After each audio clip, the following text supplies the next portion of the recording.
एक ओंकार सतनाम करता पुरख निर्भव निर्वैरो अकाल मूर्ति अजूनी सैभम Guru Prasad. Nilesh is asking Acharya Ji Pranam, what is the significance of the word Guru Prasadi in the Mool Mantra of the Sikh tradition? It appears to be of a different nature and quality in the mantra compared to the other words in the mantra. Other words, Ajoni Saibhang, Karta Purak Nirbhayo, etc. seem to be descriptions of the nature of the thing which is the subject of the Mool Mantra. They explain how it is. Guru Prasad seems different. Still it is there in the mantra, so it must have its importance. The mantra ends with it. Kindly elaborate.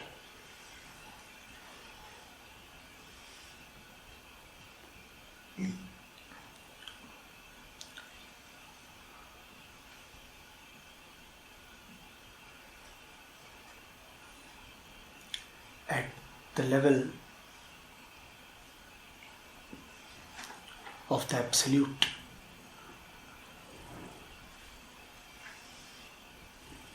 the Mool Mantra has all words that point towards the Absolute.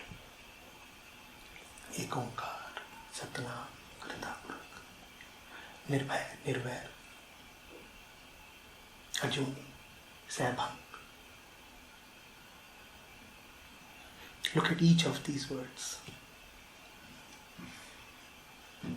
They all are ways of pointing towards the Absolute.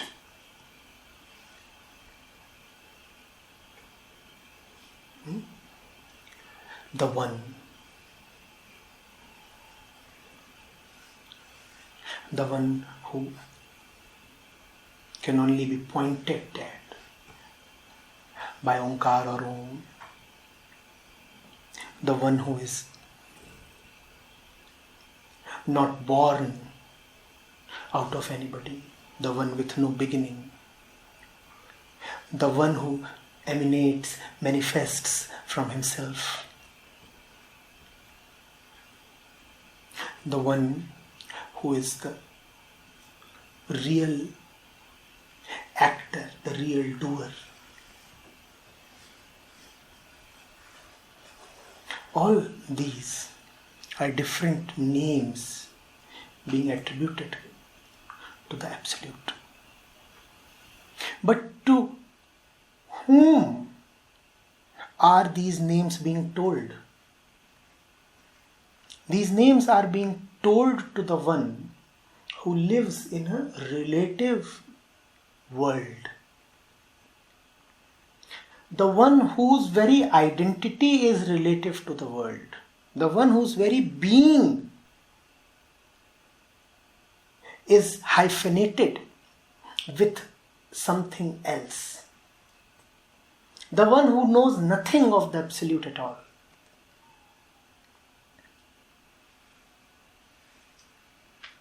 So the Absolute is being brought to the one who cannot even touch the Absolute. Why can't he even touch the Absolute? Because he lives purely in a relative domain, in the domain of duality, where everything is in relation to, based upon, as a shadow of something else. To this one, the great teacher is trying to bring the Absolute. Now that is very difficult. Difficult? It is impossible. How will you bring a Juni to the one who only knows birth and death?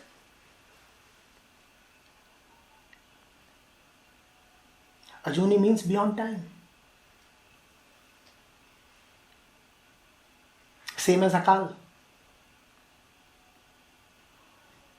How will you bring the timeless absolute to the one who is a product of time, who was born on a particular day and who believes he will die on a particular day? It is next to impossible. How will you bring the real Kartar to the ego that falsely believes that it is the doer? How will you bring the real doer to the false doer? The real doer is the annihilation of the false doer. How will you bring the one whose might resonates in the word ek to the one who knows only two-ness and multiplicity?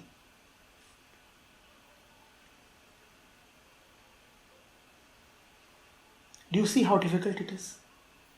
How will you bring the Nirbhaya Nirbhaya to the one who is always afraid and always imagines stuff that is hostile to him?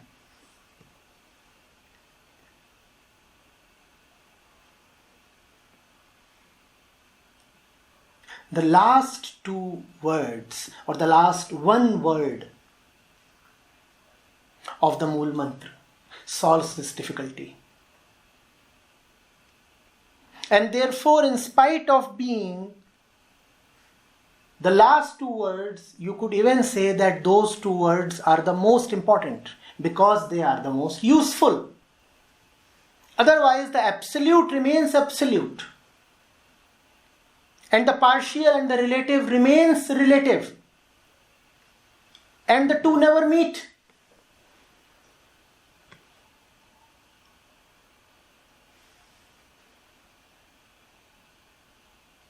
How are the two made to meet?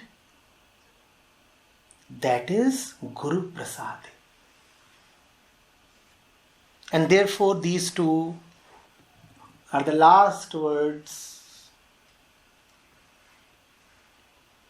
and you could say the most important words.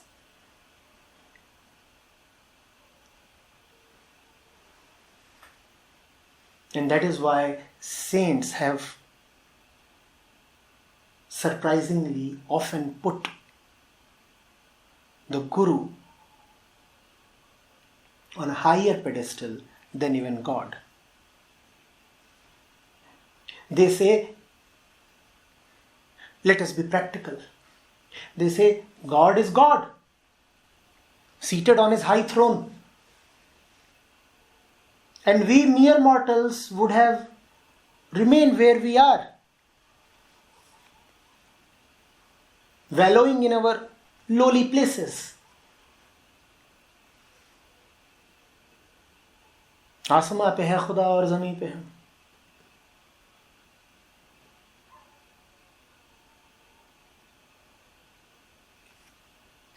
And no relation, no ladder to connect the two words. The Guru is the ladder.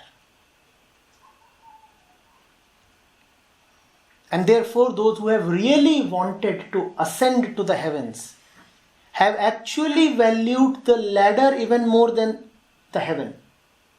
They say without the ladder, we had been consigned to a very basal experience.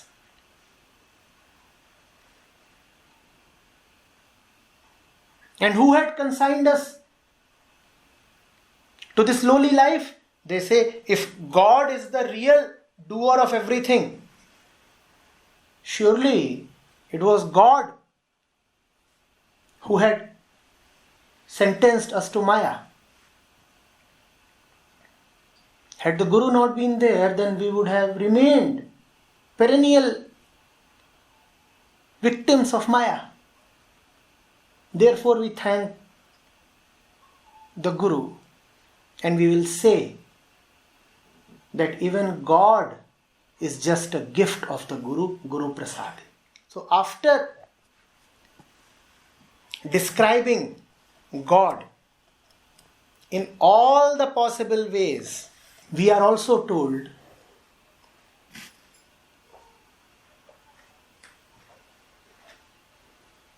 how to get him.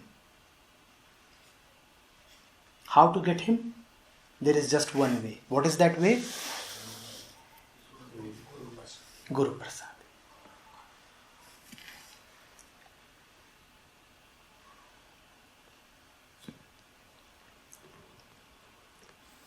If you go deeper into this, the exact opposite is also true. That's the mark of the great truth. It contains opposites. The Guru is the Prasad of God.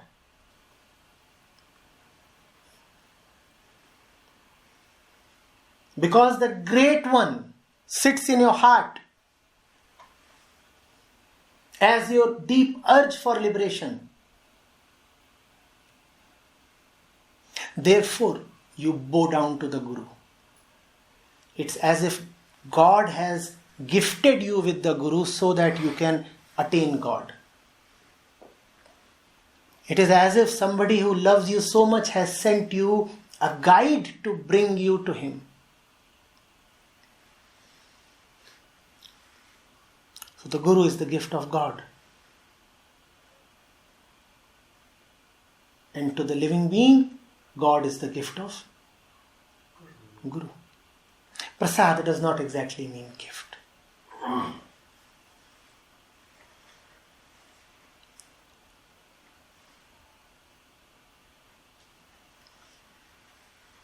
Prasad is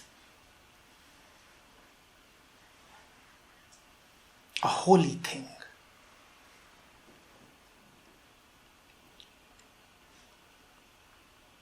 It is sacredness bestowed.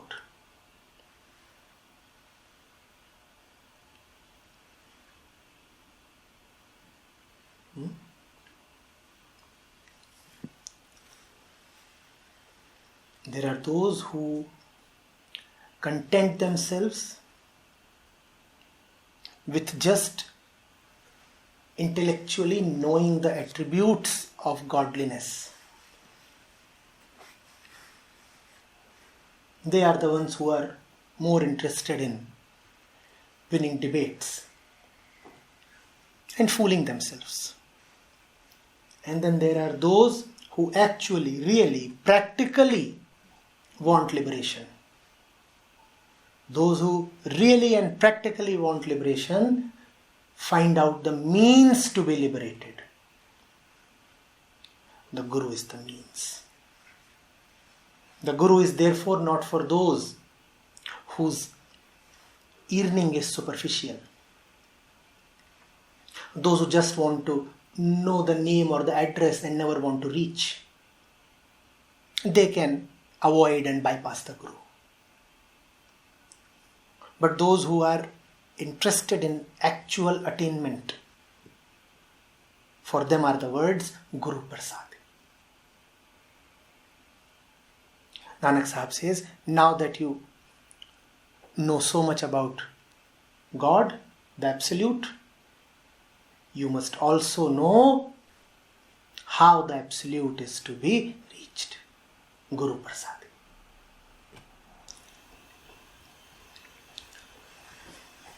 Parmeshwari is here. Dear Acharya Ji Pranam. In one of the Hindi videos, you have told that attachment to worldly objects is the cause for illusions like doubts and confusions. Even attachment to God leads to illusion.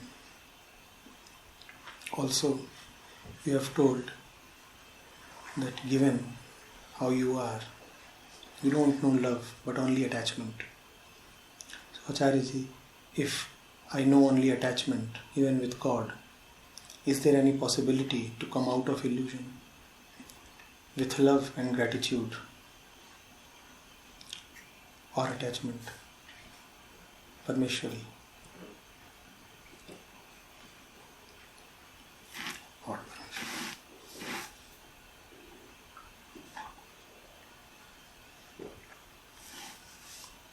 What are you asking? If I know only attachment, even with God, is there any possibility to come out of illusion?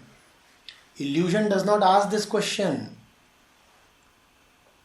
The possibility to emerge out of illusion, to break free of illusion, is what is asking this question. Who else would ask this question? Illusion remains happily in illusion. Illusion considers itself the truth, the finality, and remains happily asleep, drunk. If you are absolutely in illusion, if you are thoroughly deluded, would you even question whether you are deluded? You will say, delusion, what is delusion? I'm alright. What I'm living in is not an illusion. It is the fact, the reality. If you have started questioning, that itself shows that awakening is there. The darkness is not so deep. A few rays have already penetrated it.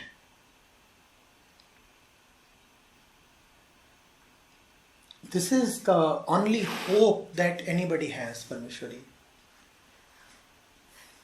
The hope, the possibility, the desire, the effort.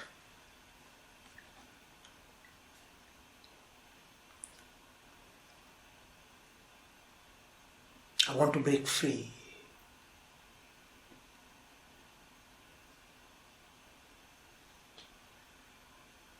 The how to gets answered subsequently. There is no one how to. Along your journey towards freedom, you keep getting various kinds of supports as per your need and the intensity of your desire.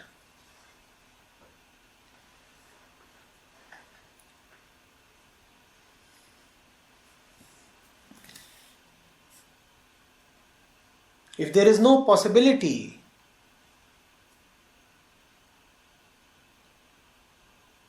of redemption, what is Parmeshwari doing? Asking this question. What is this entire arrangement for? Why are these people wasting their time at midnight?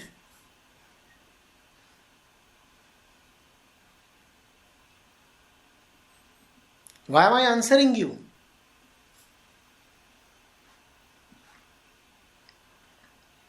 Why not go have some food and save some money?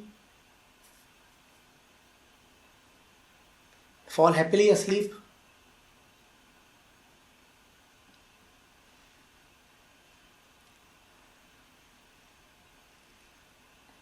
All this activity, Parmeshwari, is not for nothing.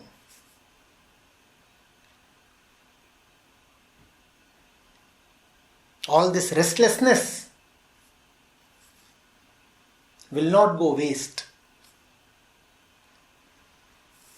All these questions have a purpose. Nobody is pretending here.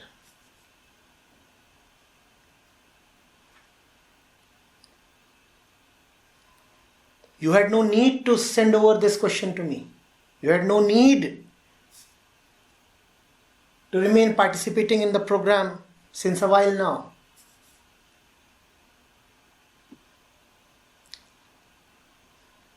Life offers so many other things. One can remain happily occupied.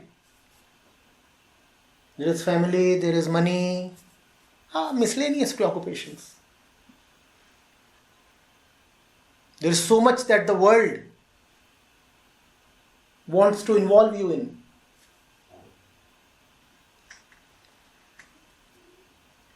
Instead of engaging with all that,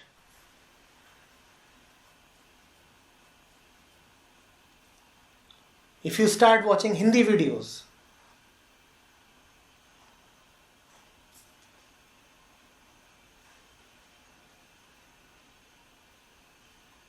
and then sending me such questions, surely something is happening.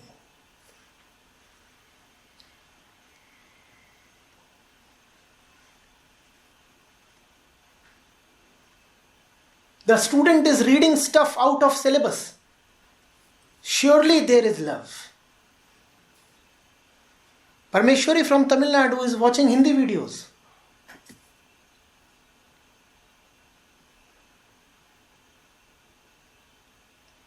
Class 6 student is trying to solve class 8 problems and is spending money in buying the class 8 textbook and is struggling with the problems. Surely there is love.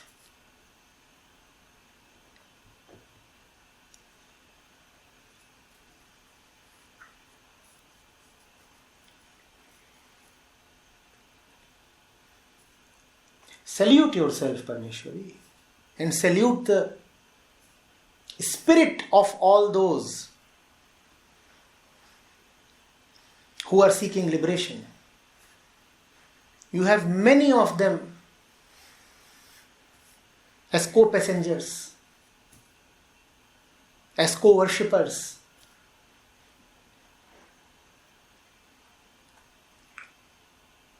Co-admirers on your group.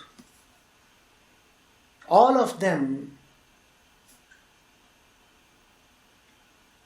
coming from varied, miscellaneous, divergent backgrounds are traveling towards a common destination.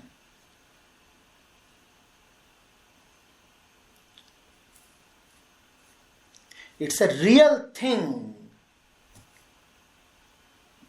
The striving is real, the journey is real, the efforts are real, the destination is real.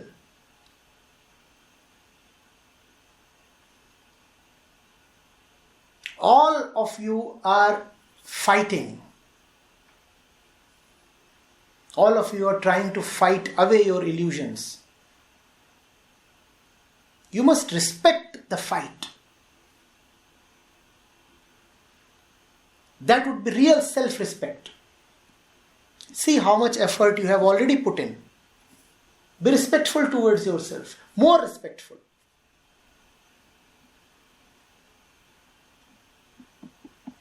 Obviously, a tremendous lot still needs to be done. But that which you have already done is by no means negligible.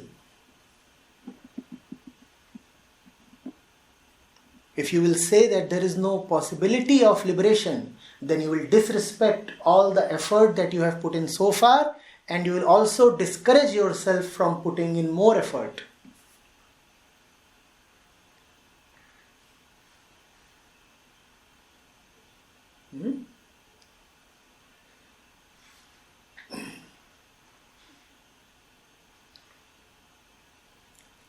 Be up, be game.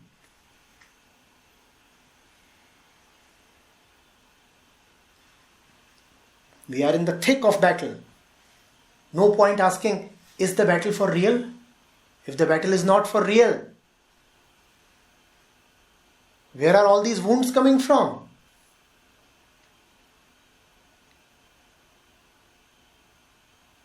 What are the sparks and the smoke about?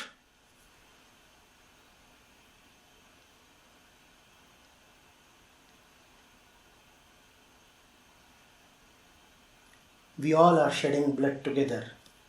Let's respect the blood. The war is real.